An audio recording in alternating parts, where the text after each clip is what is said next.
Well, it is approaching autumn. The festival of Sukkot is upon us. That is traditionally the beginning of autumn here in Israel.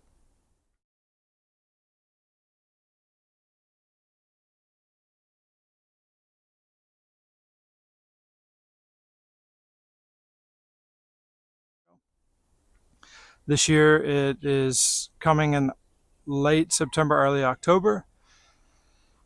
That being said, it's still fairly warm. Today it's supposed to be in the 90s Fahrenheit as a high. The nights are cool, not cold, but cool and comfortable. Some of the trees have also started to bloom. The bees are bringing in plenty of pollen in the morning.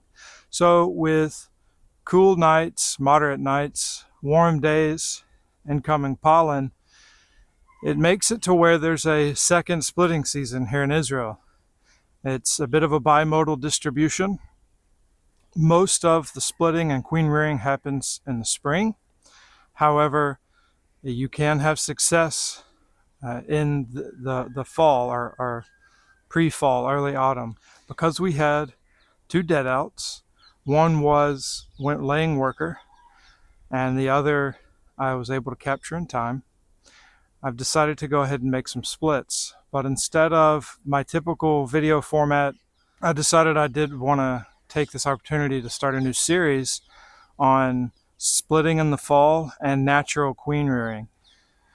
I don't have the time because I work a full-time job and I have small children. I don't really have the time to do some of the more modern methods, I guess, artificial methods of queen rearing. I could buy cells or mated queens. I don't want to. Maybe it's a mistake. I've had mixed luck with rearing my own queens through natural methods. And I would rather just do that until it becomes obvious that I shouldn't. That being said, I believe this is ultimately a sustainable model. I make my own bees and I want to make my own queens. And I really think that if you want to have a hobby that pays you back or a hobby that breaks even, then, or if you want to be a sideliner, you really have to learn how to be frugal. So let's get started. We're going to try to do three methods. The first is going to be the traditional walk away split. The second one is going to be a vertical split or a double screen board split.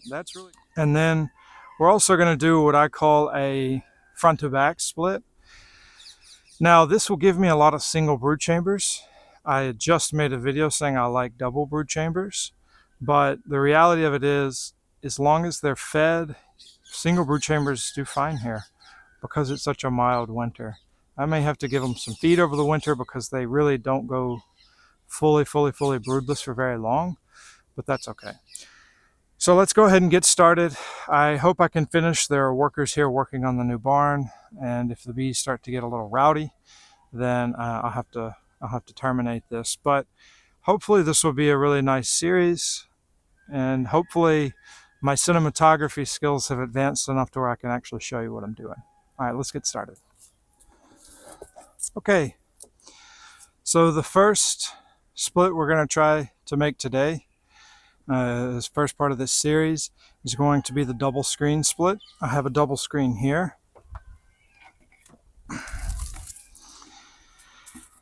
Again, the way this works is there is a board, a fairly thick board, in this case it's 16 millimeters, with holes drilled in it, and that allows ventilation to pass from the bottom to the top, but it does not allow bees to transfer queen mandibular pheromone from the brood chamber that has the queen to the one that doesn't. That will trigger the bees to start making emergency cells to start rearing a new queen. Some people say that emergency cells don't make the best queens. I don't have data one way or the other. I have a few queens that are emergency, a few that are supersedure. They seem to be fine. They say that emergency queens get replaced more frequently with supersedure. it's fine with me. As long as the colony is queen right and it's a good queen, I really don't care how she got there. I've had good luck either way. So the way this works is you put this board, and it has a small slot here. You put it between the two brood chambers. Theoretically, you put the queen on the top. Why do you put the queen on the top? Well, all the worker bees that have already kind of oriented to the hive are going to fly out. They're going to go collect, or they're just going to fly back to the main hive. So that's going to make the population of the bottom chamber larger. And with the queen on top and whatever nurse bees she has, that she's laying eggs. So there's not going to be really that gap, that break in the cycle. She's just going to keep laying eggs, and they'll build right back up. They'll replace that lost population in no time. Nurse bees will get promoted to forager bees very quickly if all the forager bees leave, so it's really not that big of a deal. There is a lot of plasticity with the job roles. So the first thing I want to do is go through here, identify the frame with the queen, and put her in a nuke so that she's safe. Then I can reshuffle the frames so that there's plenty of honey and pollen and eggs in the bottom. On the top, I'll put whatever frames I have left over. I've got an in-frame feeder that I'll give them some sugar water if they need it, and I'll put the queen back in there. Okay, so let's get started. Okay, so the queen has been identified and placed in a nuke to keep her safe. I've also identified a frame that has a large bit of pollen. The queen also has a good bit of pollen on her frame. And I've identified a frame that has very young brood and eggs, and I've placed an X on it. I am now going to split the frames to make sure there's food for everyone. I'm going to put more food in the bottom. I'm also going to put one frame of emerging brood in the top just to help them out, and then the rest goes in the bottom.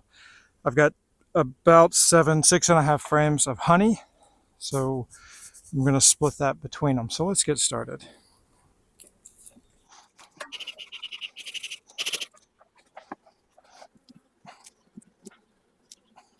So this is a pretty good frame of emerging brood. They're going to stay in the bottom.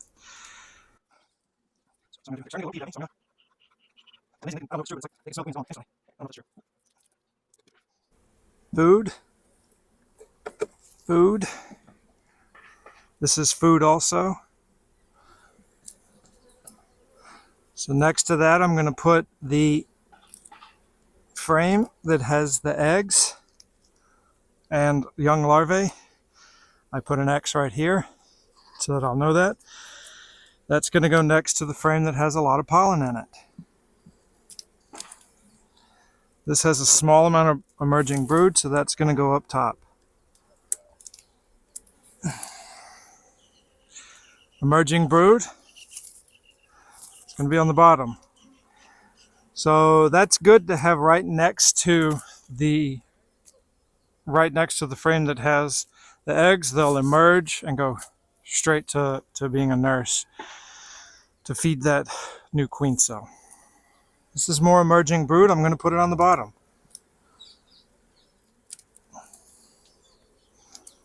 Mediocre frame of brood. I'll probably keep it down here. I only need one more frame of something. This is brood and backfill. There's a lot of backfill actually. I think I'm going to put it up top. This is a little bit of brood. It's emerging. Empty cells. I'll put it down here. And then I'm going to give them 2 more frames of honey.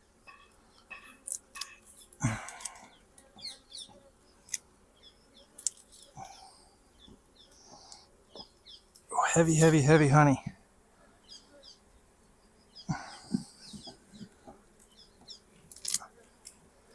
Okay, they should in theory have what they need now. Now I'm going to put the double screen board on between the brood chambers on top of this bottom brood chamber with the entrance facing up, because this will act as the entrance for the upper chamber.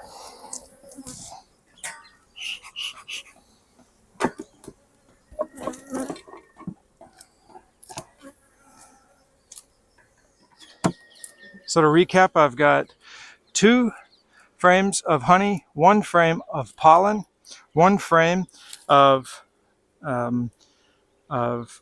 eggs and young larvae, 3 frames of emerging brood, 2.5 frames to be frank, 1 frame of just kind of mediocre stuff. Looked like it may have had eggs. It really looked like a lot of just backfill. That's fine. Give them somewhere to store nectar and pollen as it comes in. And then 2 frames of honey.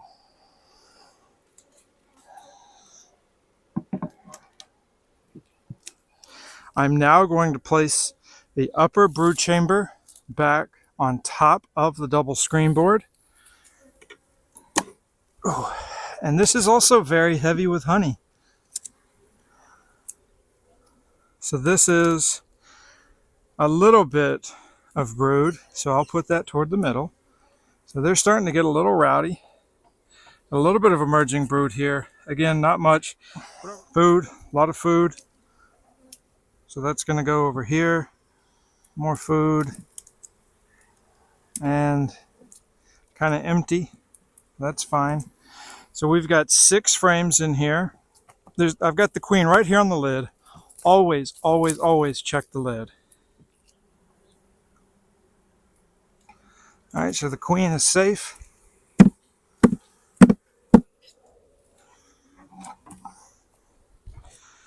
This is the frame the queen was on, so I assume it's got eggs. And it does, so I'm going to put that toward the middle. So I need 3 frames without a feeder. If I put a feeder in here, I wouldn't need that. But I'm going to go ahead. They've got enough honey, and they're out foraging. I'm going to go ahead and put in 3 empty frames. Did not mean to make that slam. Apologies. So they'll fill these up pretty quickly with something, and that's it. We're going to leave these alone for about a month. Bees are going to come out of this back, and they're going to move around to the front. You can already see bees on orientation, so it's going to go well. So we have bees coming home. This is the new brood chamber. I see a hole there on the bottom that I'm going to go ahead and plug up with some wax or something. So I'm going to tape it over, actually. I have tape in my pocket.